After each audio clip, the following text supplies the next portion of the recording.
بِأَيِّهِمْ اِقْتَدَيْتُمْ اِهْتَدَيْتُمْ، میرے صحابہ ستاروں کے مانند ہیں، ان میں سے جن کی اقتدا کر لوگے ہدایت پا جاؤ گے۔ جیسے ستارے ہوتے ہیں، ابھی انگلینڈ سے کل ایک صاحب آئے تھے، انہوں نے مجھے ایک ستارہ دکھایا، وہ اسی پر ریسرچ کر رہے ہیں، انہوں نے دکھایا، میں نے آسمان میں دیکھا وہ ٹم ٹم کر رہا، کہ مفتی صاحب بتائیے وہ کون سا ستارہ ہے؟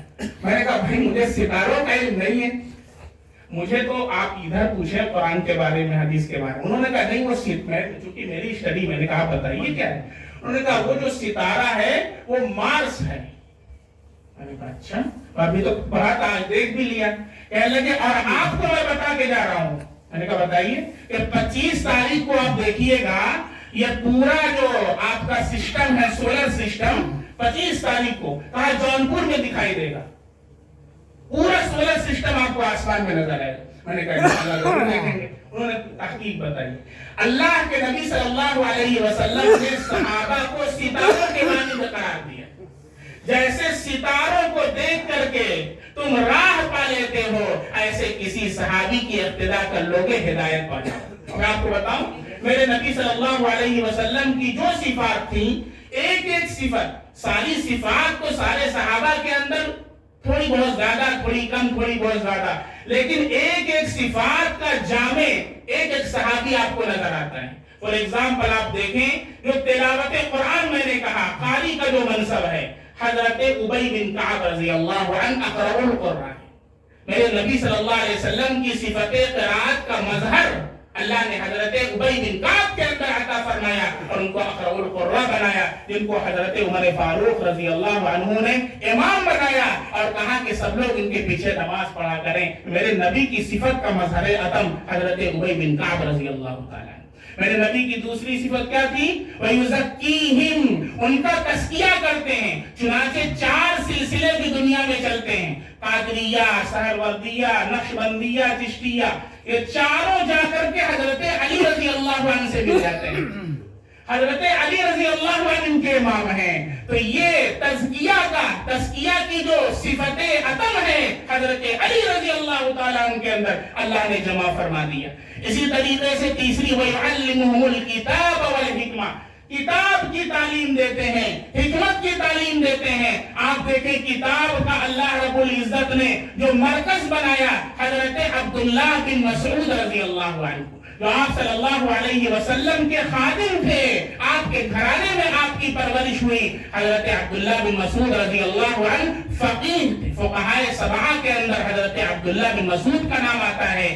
آپ سے صحابہ جا کر کے مسائل پوچھا کرتے تھے۔ حضرت عائشہ رضی اللہ عنہ سے اللہ رب العزت نے اتنا کام لیا ہے کہ آپ سے 2200 حدیث منقول ہے، حضرت عائشہ رضی اللہ عنہ سے، اور گویا کی معاشرت کا سارا علم ہمارے پاس اما عائشہ صدیقہ رضی اللہ عنہ سے آتا ہے۔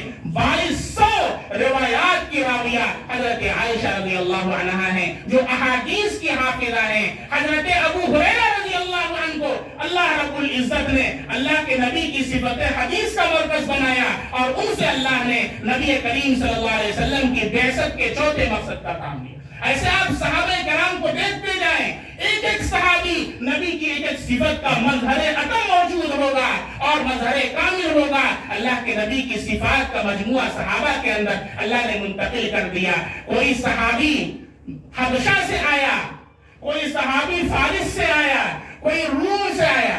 جیسے چمن میں مختلف پھول ہوتے ہیں، ایسے ہی اللہ کے نبی کا جو گلستہ ہے، آپ دیکھیں کوئی فارس کا پھول سلمان فارسی ہے، کوئی روم کا پھول سہیب رومی ہے، اور کوئی حبشہ کا پھول بلال حبشی ہے۔ اللہ نے ان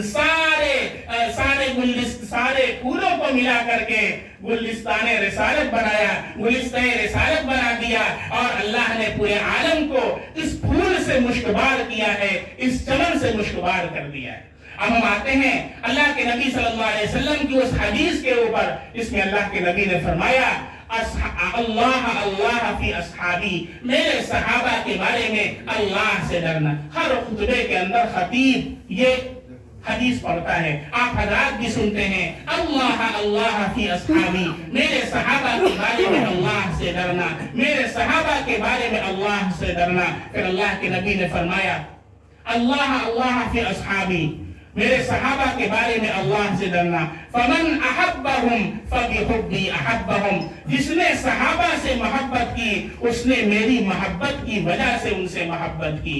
ومن ابغضہم فببغضی ابغضہم, جس نے صحابہ سے بغض رکھا اس نے مجھ سے بغض رکھنے کی وجہ سے ان سے بغض رکھا.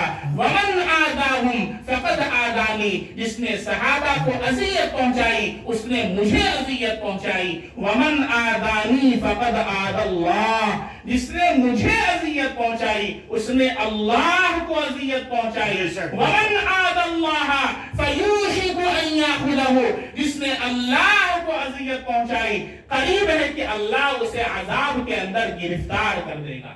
میرے بھائیوں, میں قرآن کریم کی طرف آتا ہوں. قرآن کریم کے اندر آپ دیکھیں اللہ رب العزت نے بے شمار آیات صحابہ کرام کی شان کے اندر بیان فرمائی ہیں. ان میں سے ایک آیت ہے جو کہ موضوع, مرکزی موضوع فضیلت امیر معاویہ رضی اللہ عنہ ہے. اس لیے سورہ عبس کو آپ پڑھیے. سورۃ العبس 30ویں پارے کے اندر ہے. اللہ رب العزت نے ارشاد فرمایا فی صحف مکرمہ مرفوعۃ مطہرہ بأیدی سفرہ کرام بررہ. اللہ نے اس آیت کے اندر کاتبین وحی کے فضائل کو بیان فرمایا. فرمایا فی صحف مکرمہ, یہ جو صحف کے اندر ہے قرآن کریم یہ بہت باعزت ہیں, یہ بہت بلند مرتبہ ہیں, بہت عظمت والے ہیں. بِأَيْدِي سَفَرَةٍ, یہ جن ہاتھوں کے ذریعے اللہ نے انہیں اسے لکھوایا ہے وہ ہاتھ سفرہ چمکنے والے, وہ ہاتھ چمکنے والے ہیں. بِأَيْدِي سَفَرَةٍ, آگے فرمایا کرام بررہ. میں آپ کو بتاؤں بِأَيْدِي سَفَرَةٍ, حضرت امیر معاویہ رضی اللہ تعالی عنہ کاتب وحی ہیں. چھٹے نمبر پر حضرت امیر معاویہ رضی اللہ عنہ اللہ کے نبی صلی اللہ علیہ وسلم کے وحی کی کتابت کرنے والے ہیں. اور بہت سارے حضرات اس پر اعتراض کرتے ہیں, ارے حضرت امیر معاویہ رضی اللہ عنہ تو خطوط لکھنے والے تھے. میں نے کہا وہ جاہل, کیا تجھے پتہ نہیں اللہ کے نبی صلی اللہ علیہ وسلم کے خطوط بھی وحی ہوتے ہیں؟ قرآن نہیں پڑھا؟ پڑھ قرآن. اللہ نے سورہ نجم میں فرمایا وَمَا يَنطِقُ عَنِ الْهَوَىٰ إِنْ هُوَ إِلَّا وَحْيٌ يُوحَىٰ. اللہ کے نبی اپنی طرف سے کچھ نہیں کہتے, اللہ کے نبی جو کہتے ہیں وہ وحی الہی ہوتا ہے. اس لیے اچھی طرح سمجھ لیں وحی کی دو قسمیں ہیں. ایک وحی مطلوب جو قرآن ہے جس کی تلاوت کی جاتی ہے, اور ایک وحی غیر مطلوب جو احادیث ہے اور اللہ کی طرف سے وحی ہے جس کی تلاوت نہیں کی جاتی. جیسے وحی مطلوب کا انکار کفر ہے, ایسے وحی غیر مطلوب کا انکار کفر ہے. میں نے کہا اپنی معلومات کو درست کرو. اللہ کے نبی صلی اللہ علیہ وسلم نے جو کچھ ارشاد فرمایا ہے وہ وحی ہے. اور حضرت امیر معاویہ رضی اللہ عنہ پر اللہ کے نبی اتنا اعتماد کرتے تھے. آپ کی معلومات کے لیے بتاؤں, اللہ کے نبی نے 111 خطوط لکھوائے. کتنے خطوط لکھوائے ہیں؟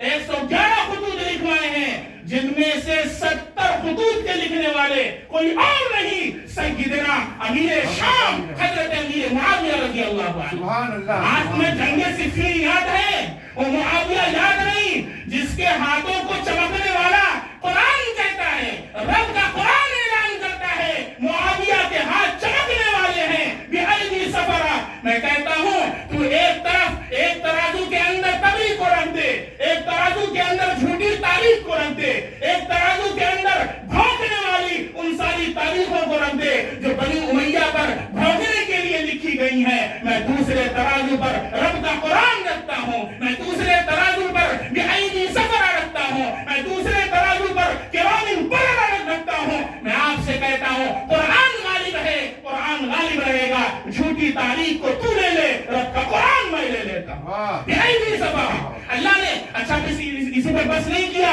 آگے سنے. اللہ کو معلوم تھا کیونکہ اللہ عالم الغیب ہے کہ آگے چل کر کے کوئی کالا دشمن آئے گا, کالا کافر آئے گا جو امیر معاویہ رضی اللہ عنہ پر الزام لگائے گا اور ان پر نعوذ باللہ سب کو شتم کرے گا. اس لیے اللہ نے بس اتنے پر بس نہیں کیا, آگے کہا کرام بررہ.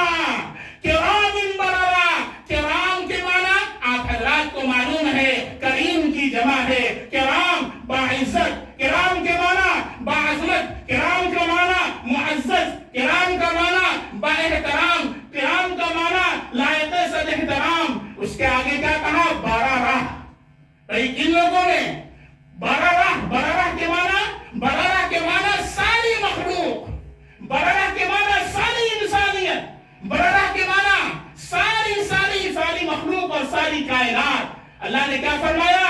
جو اس قرآن کو لکھنے والے ہیں، اللہ کے نبی کی وحی کی کتابت کرنے والے ہیں، بِأَيْدِي سَفَرَا، ان کے ہاتھ چمکنے والے ہیں، کرامن، وہ باعزت لوگ ہیں۔ بھائی کس میں باعزت ہیں؟ کہا برارہ، پوری دنیا میں سب سے باعزت لوگ ہیں۔ قرآن کا اعلان ہے، حضرت امیر معاویہ امیر شام رضی اللہ عنہ پوری دنیا کے اندر سب سے باعزت ہے۔ تو قرآن کو مانتا ہے یا تاریخ کو مانتا ہے؟ تو قرآن کو مانتا ہے یا تبعی کو مانتا ہے؟ تو قرآن کو مانتا ہے یا جھوٹی تاریخ کو مانتا ہے؟ فیصلہ تیرے ہاتھ میں۔ میں آپ کو بتاؤں، حضرت امیر معاویہ رضی اللہ تعالیٰ عنہ کے بارے میں اللہ کے نبی صلی اللہ علیہ وسلم نے بخاری کی روایت کے اندر ارشاد فرمایا، ایک مرتبہ حضرت امیر معاویہ رضی اللہ عنہ کہتے ہیں کہ میں آپ کے پاس تھا، اللہ کے نبی نے وضو فرمایا اور اپنے ہاتھ سے پانی لے کر میرے چہرے پر چھینٹا مارا۔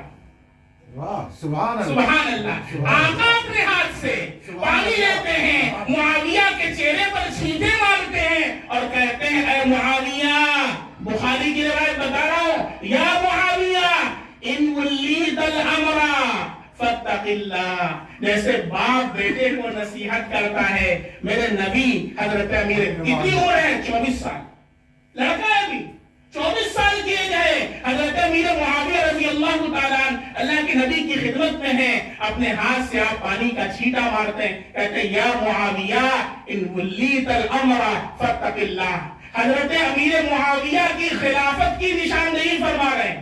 بخاری کی روایت ہے، یہ روایت آپ کو کوئی پڑھ کر نہیں سنائے گا۔ ابھی دوسری روایت بھی سناتا ہوں، ابھی تیسری روایت سناتا ہوں انشاءاللہ وقت رہا تو۔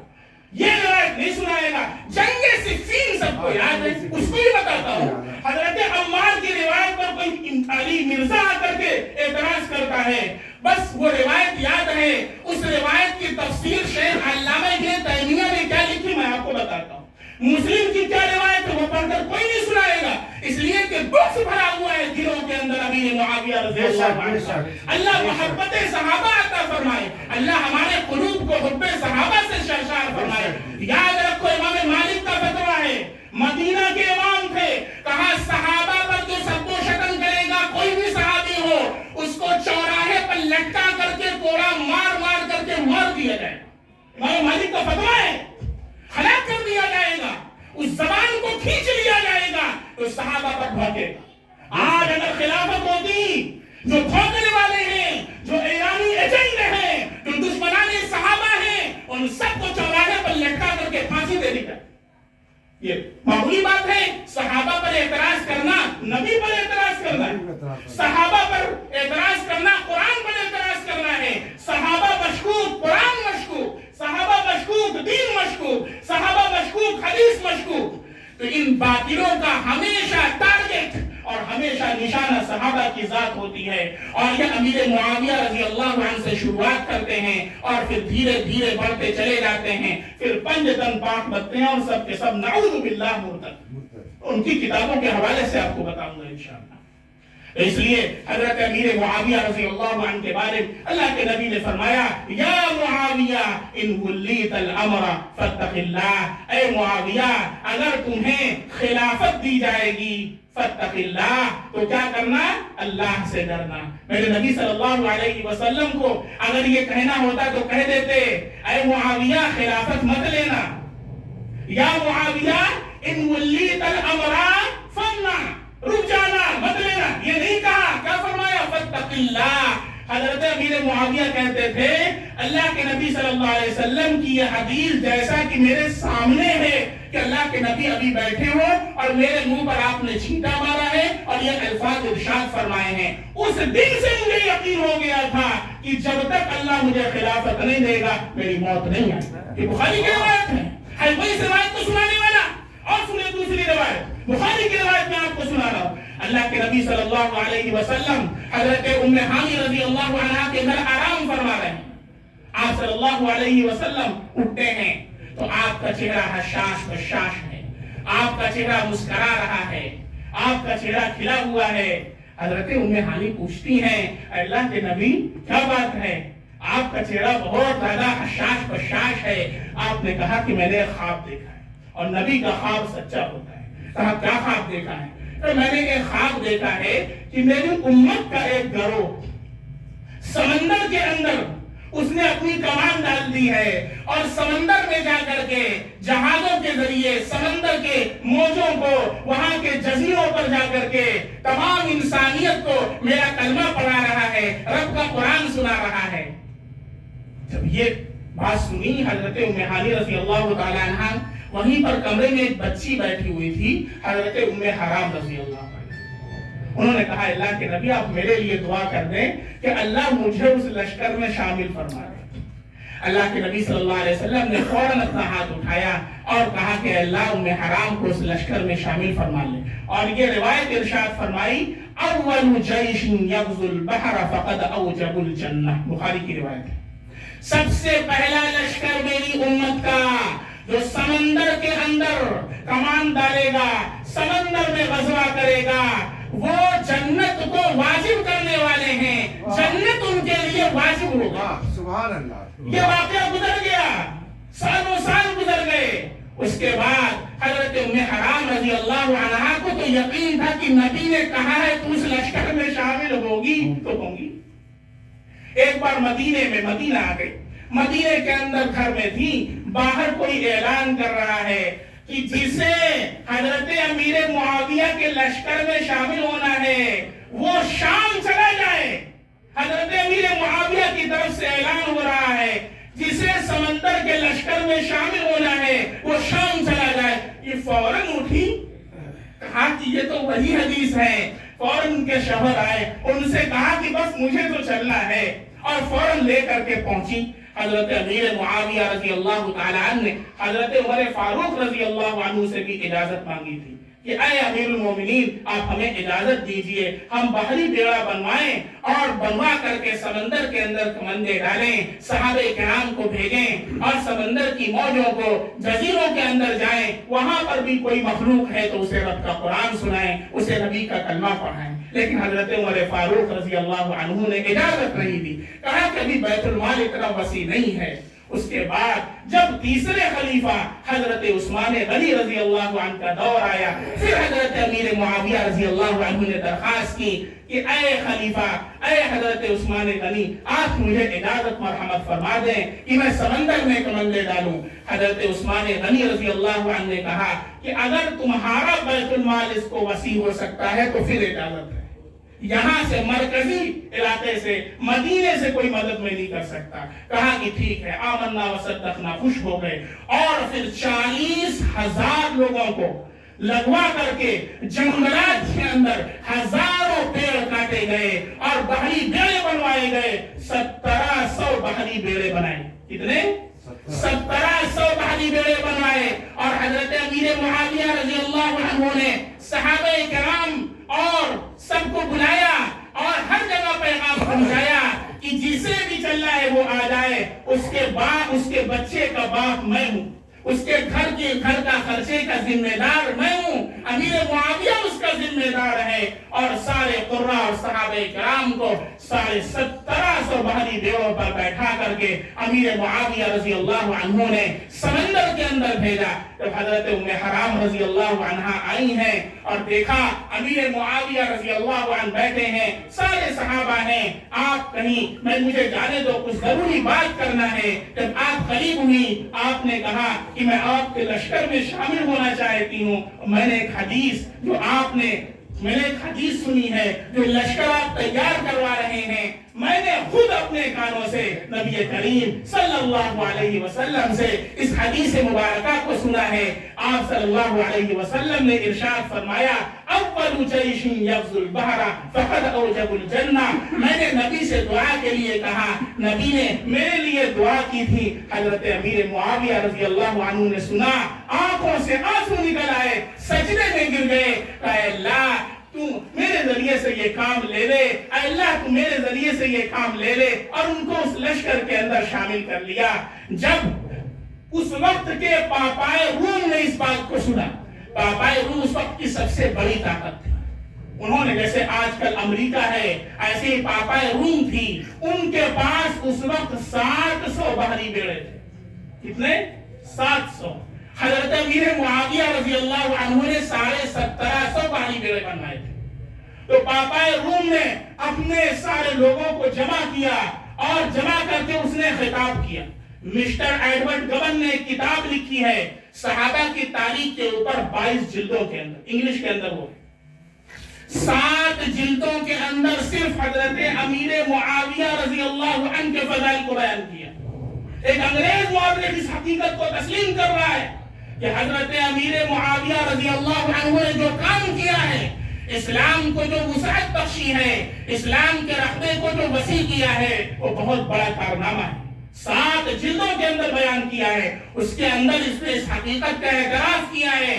پاپائے روم کے اس جملوں کو اس نے نقل کیا ہے. پاپائے روم نے جو خطاب کیا تھا جمع کر کے اور کہا تھا، اور رومن کرسچنز اور رومی عیسائیوں، اسلام has reached from Arab to non-Arab by Umar. اسلام عرب سے عجم تک حضرت عمر رضی اللہ عنہ کے ذریعے پہنچا. If the Muslim armies cross the Atlantic Ocean، اگر یہ جو حضرت امیر معاویہ لشکر تیار کر کے سمندر میں اتار رہے ہیں، اگر یہ بحر انطاقیہ سے تجاوز کر جاتا ہے، اٹلانٹک سے تجاوز کر جاتا ہے، there will be no power and might to stop Islam to reach Europe. کوئی بھی طاقت دنیا کی نہیں ہوگی جو اسلام کو یورپ پہنچنے سے روک سکے. یہ پاپا روم کے الفاظ ہیں. چنانچہ حضرت امیر معاویہ رضی اللہ تعالیٰ عنہ نے 1750 بحری بیڑے سمندر کے اندر اتارے اور رب کا قرآن، اللہ کا کلمہ پوری دنیا کے اندر پہنچایا ہے. میں نے بتایا آپ کا افغانستان ہے، آپ کا کابل ہے، یہ سب کے سب حضرت امیر معاویہ رضی اللہ عنہ کے دور کے اندر فتح ہوا ہے. اور 66 لاکھ مربع میل پر اسلام کا پرچم پوری آب و تاب کے ساتھ لہرایا. اور میں آپ کو بتاؤں جو جنگ صفین کی بات ہوتی ہے اس کی طرف آتا ہوں. اس سے پہلے حضرت حسن رضی اللہ عنہ کے بارے میں آپ کو بتاتا ہوں. حضرت حسن رضی اللہ تعالی عنہ کی پرورش اللہ کے نبی صلی اللہ علیہ وسلم کی دیکھ ریکھ میں اور آپ کی نگرانی میں ہوئی ہے. آپ کا عقیقہ بھی نبی کریم صلی اللہ علیہ وسلم نے کیا ہے. آپ کا نام بھی حضرت حسن جو رکھا ہے آپ صلی اللہ علیہ وسلم نے رکھا ہے. حضرت علی رضی اللہ عنہ نے حرب نام رکھا تھا. حرب کے معنی جنگ کے آتے ہیں. نبی کریم صلی اللہ علیہ وسلم نے سنا، کہا لا ھذا حسن، یہ حسن ہے. آپ نے آپ کا نام حسن رکھا ہے. اور پھر آپ صلی اللہ علیہ وسلم نے ایک مرتبہ حضرت حسن رضی اللہ تعالی عنہ کی طرف اشارہ کرتے ہوئے یہ جملہ ارشاد فرمایا، ان ھذا ابنی سید، میرا یہ بیٹا سردار ہے، سید ہے. لعل اللہ ان یصلح بین فئتین عظیمتین من المسلمین. اللہ رب العزت اس میرے بیٹے کے ذریعے 2 مسلمانوں کی، غور کیجئے گا الفاظ پر، 2 مسلمانوں کی عظیم جماعتوں میں صلح کرائے گا. کیا پتہ چلا؟ دونوں مسلمان جماعت ہیں. حضرت امیر معاویہ کی جماعت کو بھی اللہ کے نبی نے مسلمین کہا ہے، حضرت علی رضی اللہ عنہ کی جماعت کو بھی مسلمین کہا ہے. جو یہ کہتا ہے نعوذ باللہ امیر معاویہ رضی اللہ عنہ کو دائرہ اسلام سے خارج کرتا ہے یا ان پر کوئی الزام لگاتا ہے، وہ اللہ کی اس حدیث، اللہ کے نبی کی اس حدیث کا انکار کرتا ہے. اور میرے نبی صلی اللہ علیہ وسلم نے یہ ارشاد فرمایا تھا کہ اللہ میرے اس بیٹے کے ذریعے، حسن کے ذریعے مسلمانوں کی 2 جماعتوں میں صلح کرائے گا. اور اللہ نے وہ کام حضرت حسن رضی اللہ عنہ سے لیا اور اللہ نے ایک دونوں جماعتوں کے درمیان صلح کرایا حضرت حسن رضی اللہ عنہ کے ذریعے. اور حضرت حسن رضی اللہ عنہ نے اس صلح نامہ حضرت امیر معاویہ نے بھیج دیا اور سادہ کاغذ بھیجا، کہا کہ جاؤ حضرت حسن جو لکھ دے میں اس پر مہر لگا دوں گا. حضرت حسن رضی اللہ عنہ نے ساری شرائط لکھ کر کے بھیج دیا اور یہ بھی لکھا کہ ہمیشہ اللہ کے نبی صلی اللہ علیہ وسلم کے جو قرابت کے لوگ ہیں ان کو فوقیت ہوگی. اسی طریقے سے کوئی باغ ہے اس کا سارا جو مال ہوگا وہ میرے ساتھ مختص ہوگا. حضرت حسین رضی اللہ عنہ کو 2 لاکھ دراہم ہر سال دیے جائیں گے. بہت سی اس میں شرائط تھی. حضرت امیر معاویہ رضی اللہ عنہ نے کسی شرط پر اعتراض نہیں کیا. کہا حضرت حسن نے لکھ دیا یہی کافی ہے اور اپنی مہر لگا کر کے بھیج دیا.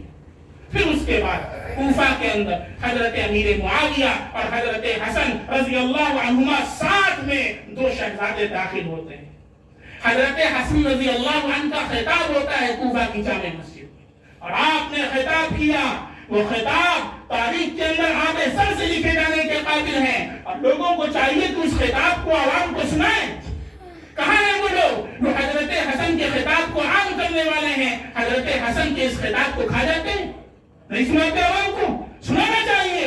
تو حضرت حسن رضی اللہ تعالیٰ عنہ نے حضرت امیر معاویہ رضی اللہ عنہ سے صلح کرنے کے بعد کوفہ کی جامع مسجد کے اندر خطاب کیا تھا اور اپنی خلافت سے دستبرداری کا اعلان کیا تھا. آپ کھڑے ہوئے اور کہا اے لوگوں, اللہ رب العزت نے پچھلوں کے ذریعے بہت سا کام لیا ہے اور اگلوں کے ذریعے بھی بہت سی جماعتوں میں صلح فرمائی ہے.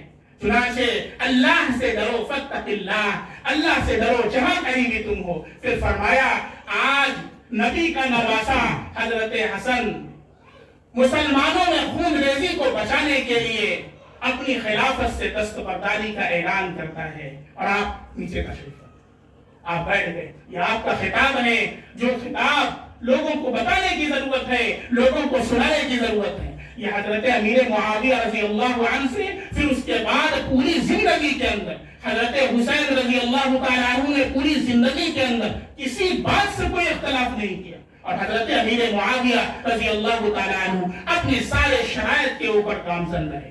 حضرت امیر معاویہ رضی اللہ تعالیٰ عنہ کے بارے میں ایک شکوک اور شبہات یہ پھیلائے جاتے ہیں. ایک روایت پیش کی جاتی ہے حضرت عمار رضی اللہ عنہ کی. میں اس کا جواب دیتا ہوں, میں نے اس سے پہلے بھی دیا ہے, چونکہ